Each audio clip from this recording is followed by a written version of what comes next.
Enzo Recto, kalaban ang katiwalian at kasinungalingan, kakampi sa katotohanan at kabutihan. Nag-traitor ba sa kanilang partido itong si Robin Padilla? Bakit ko po ito nasabi mga kabunyog? Dahil po mga kabunyog, mayroon po kasing kumakalat na campaign ad itong si Robin Padilla na iniendorso itong si Tol Tolentino, na alam naman natin itong si Tol Tolentino ay isa sa mga kandidatong senador ni PBBM. Tila dito sa ginawa ni Padilla ay nagpapakita na tinatridor niya ang kanyang mga kasama sa kanyang partidong PDP Laban dahil sa pag-endorso niya sa kalabang partido. Anyway, ito mga kabunyog, panoorin po natin itong ad campaign ni na Robin at Tol Tolentino.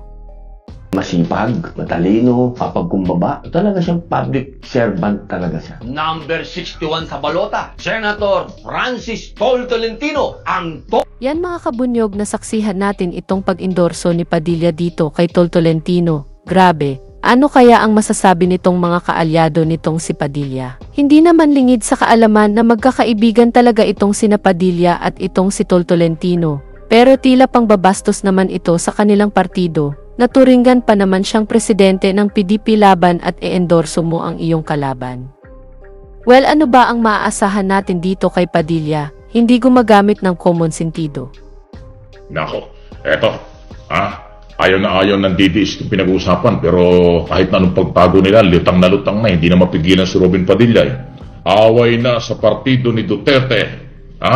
Away na nga po, nagkakatampuhan na sa partido ni Duterte kung kailan last minute na nga po, last 2 weeks na lang ang kampanya, hindi na sila magkasundo. Robin Padilla, hindi na mapigilan. Ayan. Ito naman pong away na sa partido ni Duterte, yun po yung PDP Laban. Kasi ngayon, ang ini-endorso ni Robin Padilla, kaya sabi ko nga, Robin Padilla, hindi na mapigilan. Ang ini-endorso niya ay yung mga taga-alyansa para sa pagbabago. Una niyang itinaas si Amy Marcos. Okay? At ngayon, ang isa na namang itinaas niya ay si Tol Tolentino. Wow! Senador Tolentino. Si Tolentino ay nasa alyansa para sa pagbabago. Pero itinaas at sinuportahan ni Robin Padilla. So, kaya ho nagtatampo ang taga-kanyang iniwanan na yata ni Robin Padilla kasi binugbog siya sa social media ng mga followers at mga kapwa kandidato sa ilalim ng kanyang partido. Kaya masama ang loob at nag-aaway sila kasi si Robin Padilla, presidente ng PDP Laban, partido ni Digong Duterte. Tapos ang kanyang ini-endorso at kinataas ang kamay, mga taga-alyansa para sa pagbabago. So tinutulungan obviously tinutulungan ni Robin Padilla palalim, patalikod, tinutulungan niya ang mga kandidato ni Pangulong Marcos. Kasi si Amy o si Tolentino, ayan yung umpisa na kandidato ng administrasyon. Si Amy, himiwalay, wala na, ayaw na ni Amy. Si Camille Villar, ayan, isa pa yan, baka yan ang susunod. Pero si Tolentino, na talagang laging kasama ni Pangulong Marcos, itinaas na ang kamay.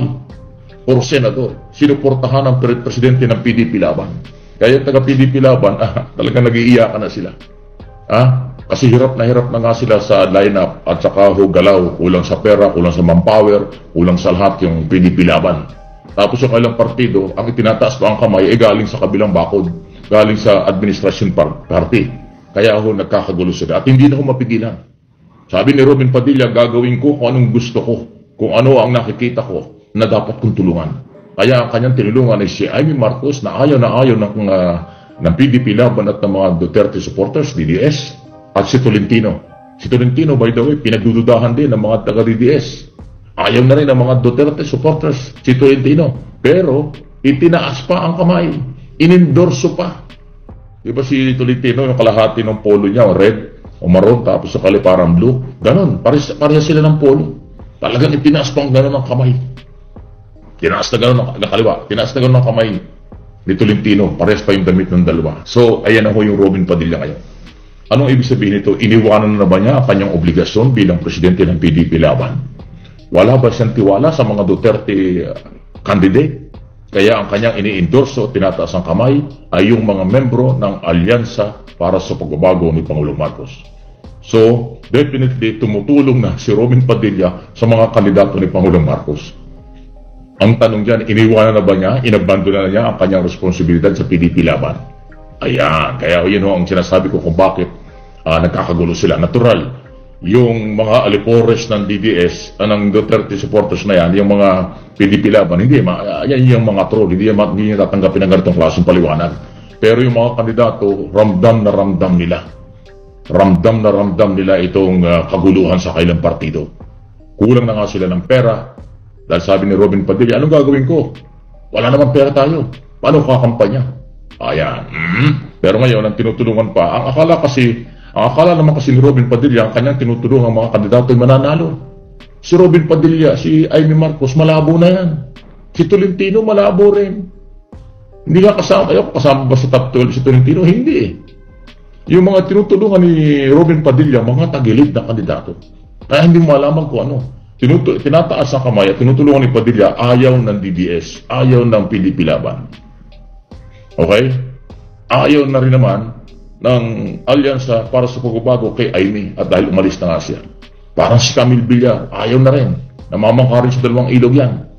Nasa alyansa para sa pagbabago tapos inendorso at tinutulungan ng mga Duterte, lalo na ni Sara Duterte. O di ba? Kaya ko talagang windang-windang sila. Si Sara at saka si Robin Padilla, sila yung magpartner para tulungan yung ibang kandidato ng administrasyon. Okay? Tapos si Bongo at saka yung common law wife, ang second wife ni Digong Duterte na si Hanilet, okay? Ay mukhang nagbabanggaan na. Kasi si Bongo at saka si Hanilet, hindi naman pabor yan kina Tolentino. Diyan kina Amy Marcos. Hindi sila pabor dyan. Okay? Pero itong Padilla at Sara ay ini-endorso si Amy at si Tolentino. O ano nangyari? So ngayon parang bungguan na. Yan na yung away. Padilla at Sara laban kay Bongo at Hanilet. O edi laglagan talaga. Yung kanilang mga kandidatong senador, saan sila pupulutin ngayon? Parang isang bangka na lulubog, nagtalo na ng bangka, hindi na malaman ngayon, kanya-kanyang galaw na sila kung paano mabuhay. Ngayong natitirang 20 days na lang before ang eleksyon. 19 days na lang tapos na ang kampanya. Ayan na po. Yan ang aking opinion at analysis. Padilla at Sara, iba ang kandidato. Okay? Bongo at Hanilet, ay iba rin ang kandidato. Wow! O, isang pupulutin sila. Yan yung dahilan kung bakit sinabi ko, away na sa partido ni Duterte. Ito, meron pang isang sinabi. May bago kahapon. Sabi raw po ng dating Pangulong Duterte, huwag kayong dumalaw sa akin. Magkampanya muna kayo at nang manalo kayo. Anong ibig sabihin nun?